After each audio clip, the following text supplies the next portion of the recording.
What's going on, guys? Welcome to the channel. Today it is a shitty day in New Jersey and it's raining, but at least it's not cold.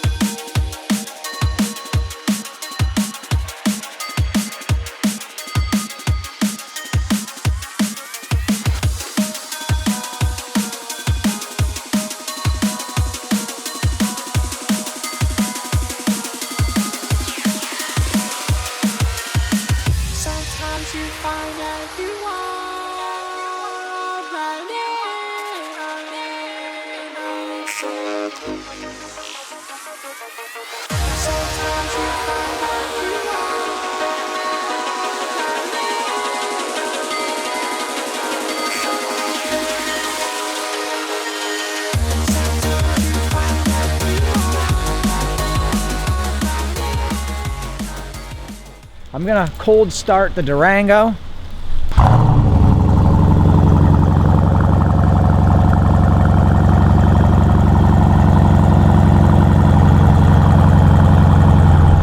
Even though it's raining, at least it's 62 degrees and you can't complain with that. It's winter time. So I'm headed to New York City. Got a couple things I got to do. It's going to be some great footage, another vlog in the Durango SRT, and you get to see the city line of New York City, maybe even the skyline at night, because it's going to get dark here in about 2 hours. I got to get a couple things for the channel, camera related, but it's going to be friggin' awesome. You can see I got the kitty sitting right over there. I feel like the Hellcat is jealous and wants to know why I'm forgetting about it, but I will drive the Hellcat, and I have a lot more content coming. We are far from finished with mods from the Hellcat, like not even close. I have so many plans for the Hellcat. For one, I got to get the hood rewrapped. I'm also thinking about wrapping the roof and finishing up the trunk, possibly the mirrors. Maybe I will even wrap the whole thing. I'm also gonna be headed down to HHP probably in March or April to get the 2.75 or 2.85 pulley on the Hellcat. So definitely nowhere near finished. I also want to get some carbon fiber side skirts on the Hellcat, which are going to be friggin' awesome. So that is definitely in the works as well. Oh my God, there's leaves all over the Durango. I just washed it and now it's raining and there's leaves everywhere. All right, let's get out of here and let's head to New York City. I got some things I want to talk about. This is going to be great, driving the Durango, day number 2. So I got a couple important things I want to talk about today, and I figured might as well do it while driving to New York City, get some great footage of the city. First and foremost, I want to thank all of my subscribers again, and I want to thank anybody who shared my channel. I want to thank anyone who has told friends about the channel, about the Durango, as I woke up this morning to almost a 200 subscriber increase overnight. So I just want to thank you guys very much for all your support watching the channel. I do my best to respond to all comments. You guys are very important to me and the success of the channel, and I want to interact with you guys and definitely hear what you guys think. And I just love doing this, and it's pretty much my whole life and my whole passion. I love cars. I want to talk about a couple of things. The first thing I want to touch base on as far as the Durango, braking in a brand new car. How do you do it? How do you do it safely, preventing any damage to the vehicle or premature wear, stuff like that? Anyone who buys a new vehicle, it's completely up to them how they want to drive their vehicle. So I'm in no way telling you guys how to drive. I'm just suggesting based on, you know, me being a mechanic and building engines and working on cars, and just basic tips that I could give you. When you have a new vehicle, even though the manufacturer puts a few miles on the engine, they actually run it through a stress test at high RPM. But to prevent premature wear, the reason why they limit launch control is for about the first 500 to 1,000 miles, your rings are still seating. Now, anytime I was building an engine, whether it be a B18, B16, K20, or a Fox Body 5.0 or a Shelby engine, any of the engines I've built, when you first assemble the engine, you have to use assembly grease and lube on the connecting rod bearings, the journals of the crank. So the lube is there just as a backup plan in case when you primed your oil pump, there was still a split second where there was no oil somewhere. It just prevents engine wear or malfunction when you first fire it up. Now, the manufacturer does all these things, but your rings are still seating. For the first 500 miles, you're going to find metallic flakes in your oil, very, very fine metallic flakes. 100% on the first few oil changes, that is going to happen. Now, to get right to the point, without getting too tech savvy, you're going to want to change the oil on a brand new car at 500 miles. Some people may disagree with me, but I am changing my oil in every brand new car I have.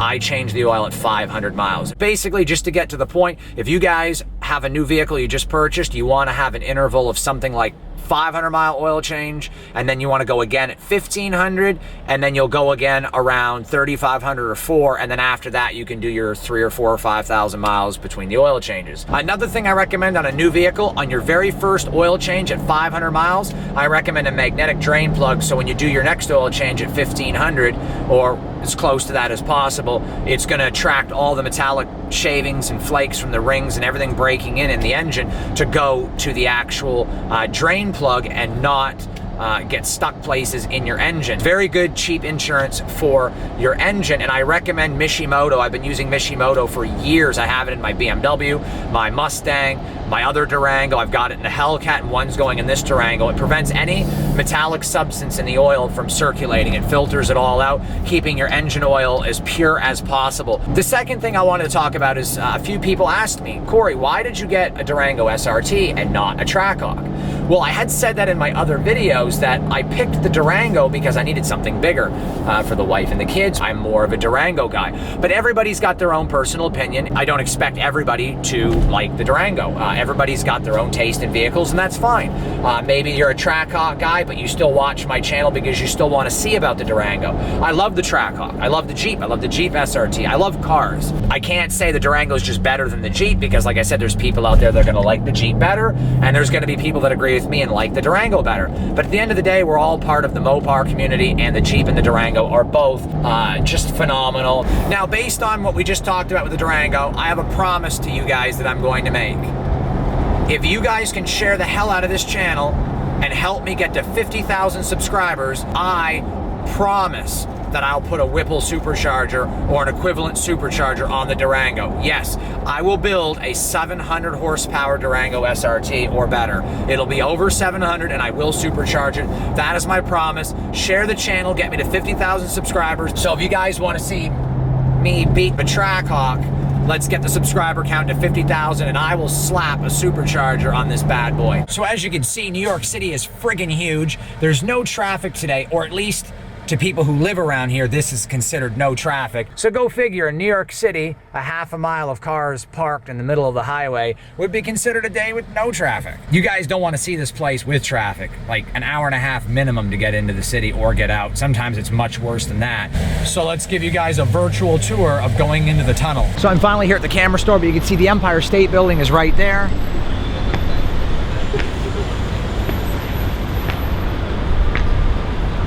Can't really get a great look at it because of all the clouds and the miserable weather we've had today, but I'm going into the camera store to get what I need for the channel. I'm headed into the camera store, and then we're going to be going through Times Square.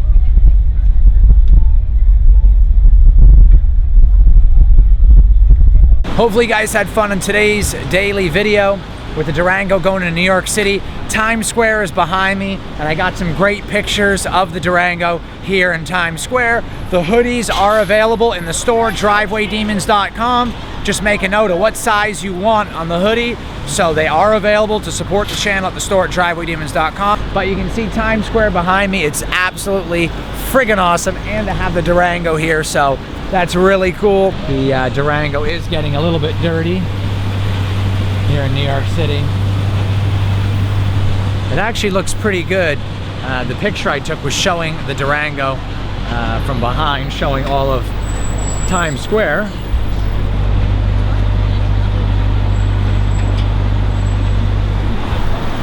But that's pretty cool.